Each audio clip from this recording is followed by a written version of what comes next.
2026. Mwambie Mungu, naama kwenye kitanda. Unajua ni nini? Yakobo alisema hivi, mzee, sikuachii mpaka umenibariki. Mwambie Mungu, na mimi sikuachii.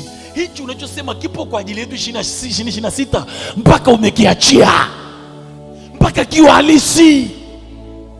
Sio mwaka kupoteza muda, sio mwaka kulala mtumishi wa Mungu, sio mwaka wa kuongeza mapilo, sio mwaka wa kubadilisha godoro. Panapo majira yale, majira yapi? Majira ya kuinuka kwako, majira ya kufanikiwa kwako, majira ya neema yako, majira ya kubarikiwa kwako, majira ya uponyaji wako, ndipo huwa anainuka. Mwambie 2026 hautoinuka katika jina la Yesu. Hautonizuia katika jina la Yesu. Hautonipinga katika jina la Yesu. Hautoharibu matokeo yangu katika jina la Yesu. Hautoharibu baraka zangu katika jina la Yesu. Hautoharibu uponyaji wangu katika jina la Yesu. Hautoharibu ushindi wangu katika jina la Yesu.